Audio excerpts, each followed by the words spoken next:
sentais que j'étais extrêmement fatiguée, je commençais à devenir même quelquefois désagréable.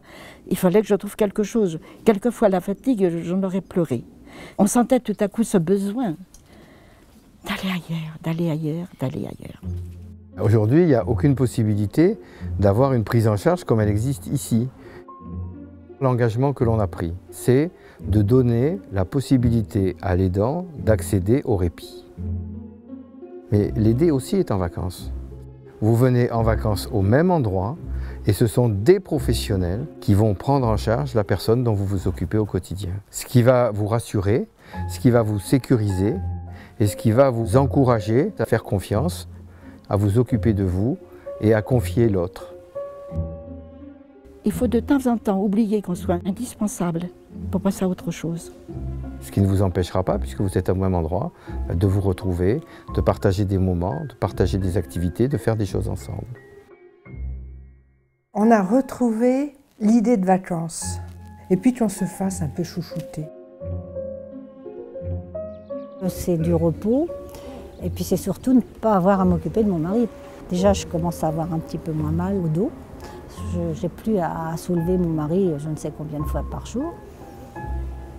Aujourd'hui, il n'est pas très bien. Il y a des gens qui s'en sont occupés, il va être entouré, il ne va pas rester seul dans sa chambre. Et donc, je pars tranquille. On n'imagine pas, mais le mot tranquille, c'est un mot merveilleux. On est coupé des problèmes à Fombette. Donc, c'est comme ça qu'on se détend. C'est bien, hein?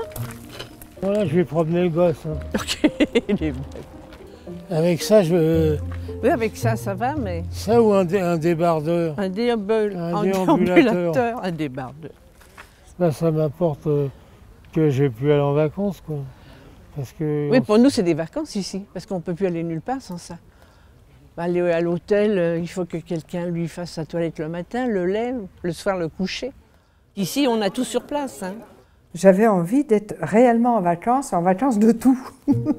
La chance qu'on a dans cette structure, c'est qu'en fait, il y a 26 places, mais il y a 42 chambres.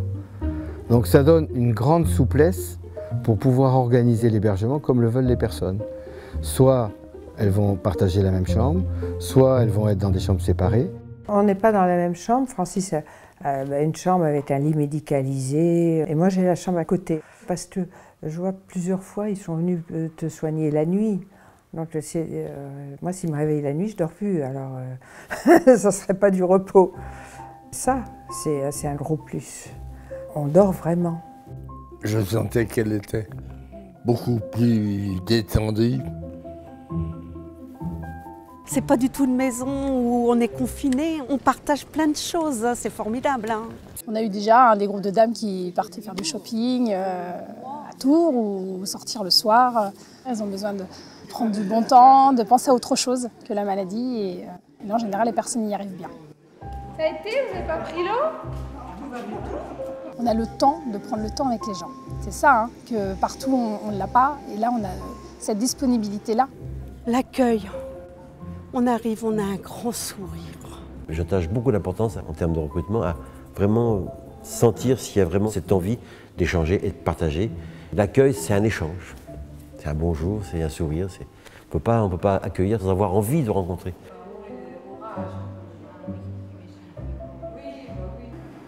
Les groupes de protection sociale ont fait un effort tout particulier pour favoriser le développement de ce type de structures, d'abord en accompagnant bien sûr le financement de l'adaptation des structures, mais surtout en mettant en place une aide concertée qui permet de financer jusqu'à 85% du coût du séjour pour les personnes qui ne sont pas imposables.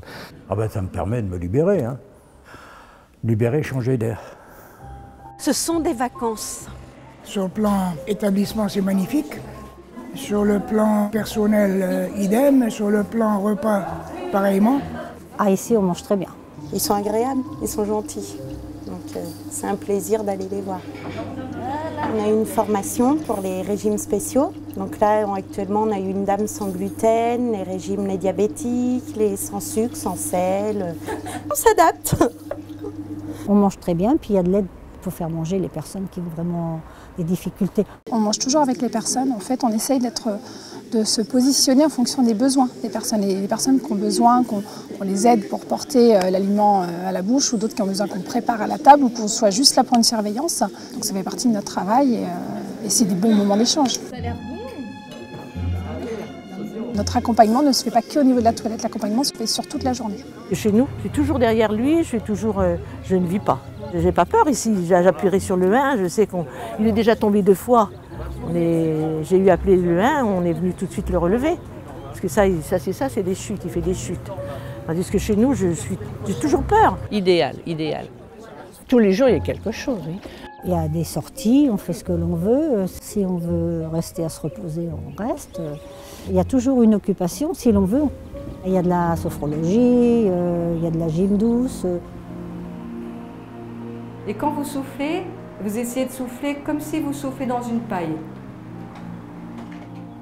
Les ongles, la manucure. Des massages des mains, des massages des pieds, des ateliers culinaires. C'est le plaisir aussi de refaire des petites tâches, peut-être que certains ne s'autorisaient plus à faire. Et c'est vrai que cette notion de plaisir, elle est importante. Tiens, ah oui, il y a longtemps que je n'avais pas joué à ce jeu-là. Ah ouais, c'est agréable. Là, tu vois bien? C'est bien, là. Il faut un moment quand même se pousser. Se dire, il faut y aller, il faut faire quelque chose. Plus on attend, moins on a le ressort pour le faire. Ça fait du bien. Ça fait du bien. On a une bulle de souvenirs, les photos, on peut les faire voir, parce que sinon on reste en tête à tête et puis on n'a plus de discussion.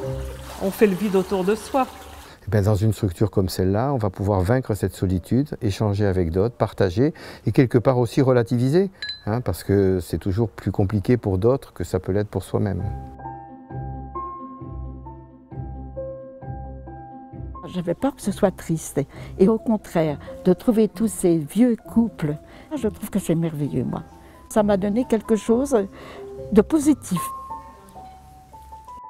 J'ai plaisanté. Et ça me fait un bien terrible. Il y a eu des fous rires carabinés. Pour de rien. Bon, ben ça fait du bien. Ah, qu'est-ce qu'on peut rire? Ah non, c'est pas triste. Non, c'est pas triste ici. La maladie est acceptée. On est des gens comme les autres, pas autrement.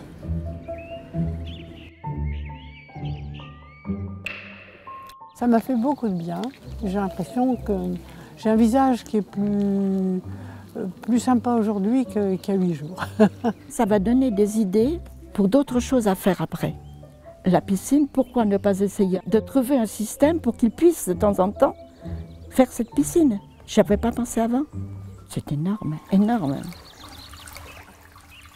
Le réseau VRF, ce n'est pas une utopie et c'est une vraie réponse nécessaire et utile par rapport à un vrai sujet de société qui est le maintien à domicile des personnes âgées dépendantes notamment et du répit de leurs aidants pour qu'ils puissent accomplir cette mission le plus longtemps possible. On n'a pas la mer, mais on a en Touraine, on a le vin, on a les châteaux, on a plein de choses et surtout un moment de répit. Allez, au revoir, ouais, super. Et puis merci. Merci à vous. Au revoir. Au revoir.